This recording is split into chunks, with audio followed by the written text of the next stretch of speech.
भाई देखो, हम देहात के आदमी हैं, देहात के तरीके से बात करेंगे। जब मोदी योगी की सरकार आई तो बहुत लोगों ने कहा सरकार बहुत गलत बन गई। भाई योगी मोदी ने पूछा क्यों गलत बन गई, बताया कि भैया सब गाँव में घर कच्चे बने हैं, गाँव में लोग पक्के मकानों में रहने नहीं पाते, बरसात में बहुत दिक्कत हो जाती। मोदी ने तुरंत ही मकान की व्यवस्था कर दी। गाँव के जितने लोग थे लगभग हमको लगता है 95% पक्के मकान बन चुके हैं, 5% बचे हैं। फिर रोने लगे खाना नहीं मिलता है, फिर राशन की व्यवस्था कर दी। फिर रोने लगे शौचालय नहीं है, उसकी व्यवस्था कर दी। फिर रोने लगे कि सिलेंडर नहीं मिला आज तक इतनी सरकारों में, फिर उसकी व्यवस्था कर दी। फिर बोले लाइट नहीं आती है ज़्यादा, उसकी व्यवस्था कर दी। फिर बोले रोडें खराब हैं, रोडें बनवा दी। बोले मेडिकल कॉलेज अपने यहाँ कम है, 5 उत्तर प्रदेश मेडिकल कॉलेज बनवा दिया। बोले एक्सप्रेसवे नहीं बने, 4 एक्सप्रेसवे बनवा दिया। बोले एयरपोर्ट कम है, गरीब जनता के लिए बढ़िया नए गरीब जनता के हिसाब से 5 एयरपोर्ट बनवा दिया, इंटरनेशनल एयरपोर्ट बन गया।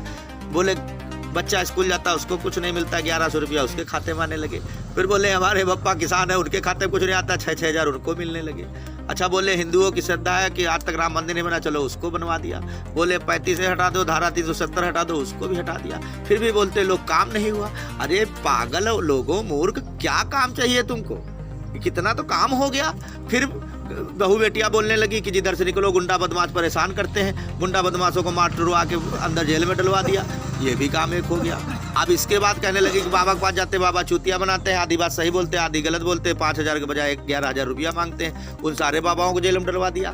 फिर उसके बाद कहने लगे कि मुख्तार अंसारी अकीद अहमद बहुत परेशान करके इनको मरवा टुरवा के जेल में डलवा दिया। आखिर कौन सा काम करवा दे? योगी बाबा मोदी बाबा बोलते हैं जनता काम बताए, हम काम करवाते हैं। जो हमसे भूल चूक में रह गया है उसको बताओ, जो भी बताओ, तुमको कोई दिक्कत हो।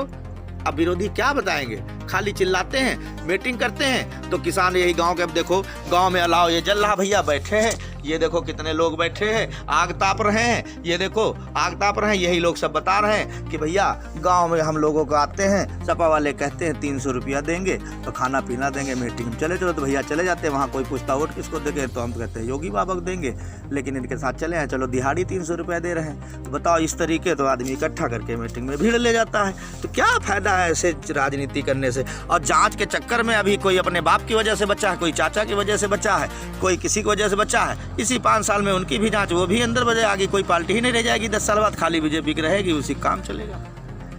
जय श्री राम।